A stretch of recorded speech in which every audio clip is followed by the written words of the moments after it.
At this very moment, there are fewer people watching The Box than on any other night of the week. Get out, Saturday night. That's what it's all about. Why do people watch that? It's only sad people watch telly on a Saturday. Saturday night's for going out and having a laugh with your friends and your mates. They should just make Saturday night television for sad people. Sad people who haven't got any friends, and you just sort of face the camera and go, look, get out, get alive, you sad people. Don't watch the telly. It's Saturday. It's a lovely day. It wasn't always this way. Our story begins a quarter of a century ago. This is Saturday night, and the streets are deserted. Everyone is indoors, watching television. This is what has come to be seen as the golden age of Saturday night TV, when the BBC schedule could contain the might of the two Ronnies. Hello, and it's good to be with you again, isn't it, Ronnie? Yes, it is, and in a packed programme tonight, we shall meet a scientist who crossed the theories of Sigmund Freud with those of Albert Einstein and got sex at the speed of light. And Mike Yarwood. What a beautiful day for running up to Danny LaRue and saying, have you got any balloons you're not using? I don't think that's very funny. Together with the Duchess of Duke Street, Match of the Day and Parkinson, this lineup kept 20 million people glued to their sofas all night long. But in the days before the remote control, you had to hook them in early. The BBC had a perfectly designed show that hit the air at 6:30 and was practically guaranteed to please the entire family. Life is the name of the game. And I wanna play the game. This is what it used to be like. Oh, it's brilliant, Bruce Forsyth. The Generation Game was TV's most innovative show. Members of the public competing against each other. Oi, you, over there. Making themselves look daft and winning rubbish prizes. This unusual concoction could pull in an amazing 20 million viewers. Good evening, ladies, gentlemen, children. Welcome to the Generation Game. Nice to see you. To see you. Nice. What is this thing called love? One of the joys of great entertainment shows is watching people just like you making complete fools of themselves. Hey! It's kind of that there but for the grace of God go I. And when it's at its best, it has a host that really engages you and it engages the contestants. Sensational! Bruce Forsyth was the key to the success of the show. Comedian, entertainer and public cajoler. He was indisputably the BBC's biggest solo star. What I love about Bruce Forsyth is that he's got that original knack of taking the piss out of people and making it acceptable. The people seem to enjoy having the piss taken out of them. We enjoy laughing, and there's no bad taste in the mouth afterwards, and I think that's a great gift that he's got. I think Bruce Forsyth's Generation Game was fantastic. It was mass entertainment, but it was incredibly original. He had a personality all of his own, and he took ownership of that part of the schedule. Forsyth and the Generation Game had ensured the BBC had a stranglehold on Saturday night, but Brucey was about to drop a bombshell. London Weekend Television, the home of ITV's Saturday Night, were desperate to break the BBC's audience monopoly. Head honcho, Michael Grade, grabbed his checkbook and made Brucey an offer he couldn't refuse. Great news was that Bruce Forsyth had gone to ITV, and it was for £1,000 a minute. I always remember that being in the newspapers. And on the conveyor belt tonight. But it was very competitive at that time, very, very competitive. A rotisserie, yes. When Bruce Forsyth left, there was a deal of angst and displeasure. Didn't she do well? Simultaneously, the BBC had lost a great star of one of its most powerful formats, and seen that star transfer to the opposition. So what had been outgoing fire was now potentially incoming fire. On Saturday, the 7th of October 1978, ITV unveiled their new star, and what Grade claimed would be a vehicle the likes of which has never been seen on British TV. Ladies and gentlemen, Bruce Forsyth. Bruce's big night was an epic 2-hour variety show. Could be a very... big night! When? Tonight! Then no. It was an odd mix, dominated by Bruce.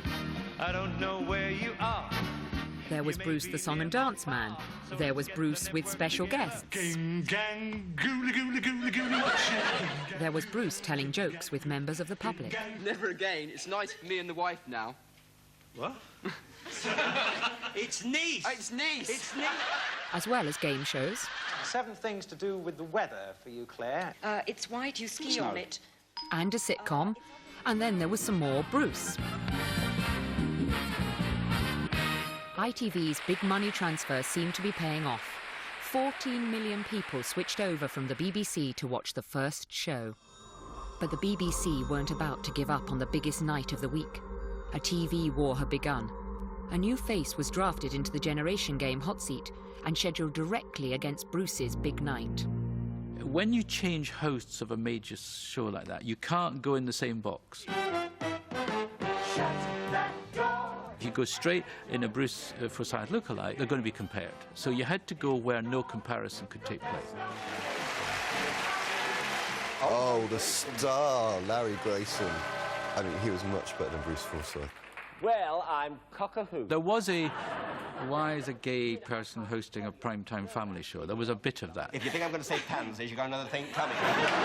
He didn't bother me at all. I just said he's loved. I say you look nice in blue. It had been thought that Bruce was irreplaceable, but from the first show, the Saturday night audience fell in love with Larry. I always thought Larry Grayson was better. He would do the game and he would be just as hopeless, and it just made it so appealing.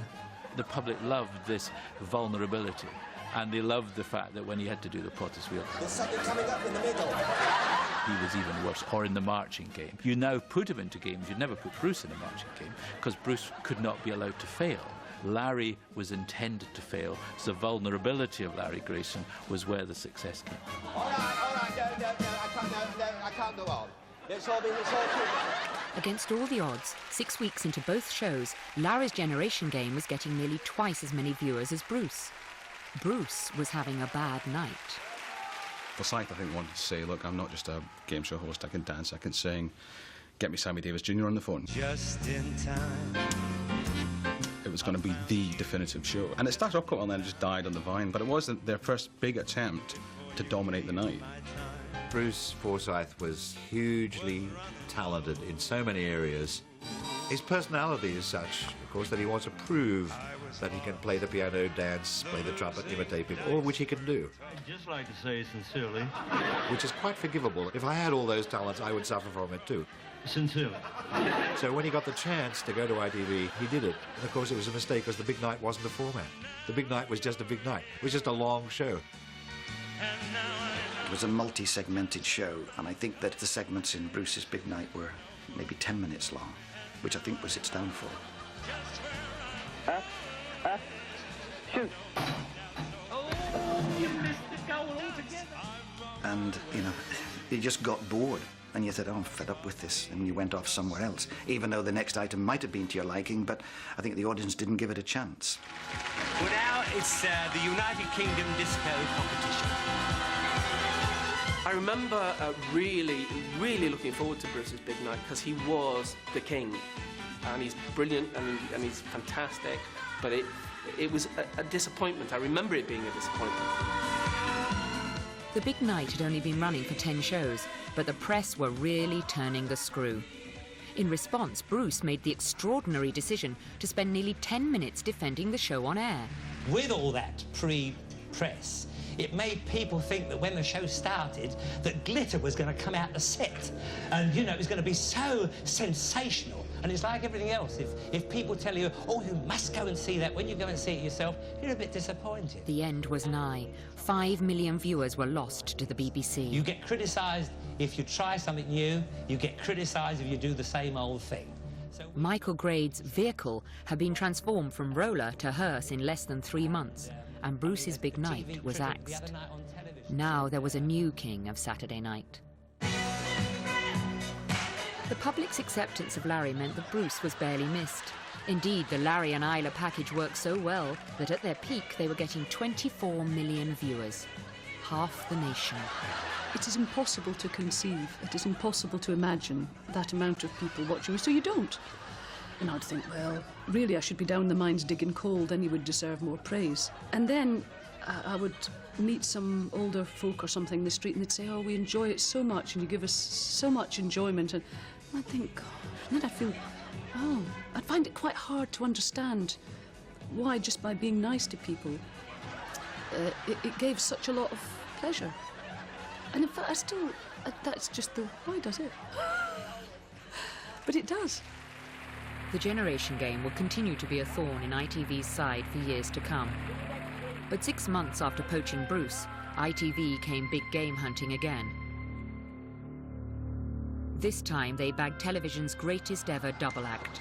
Happened to hear that modest little statement from where I was hiding? The fight for the hearts and minds of the great British public on a Saturday night had begun in earnest. Coming up, the battle to replace Morecambe and Wise. Hold it.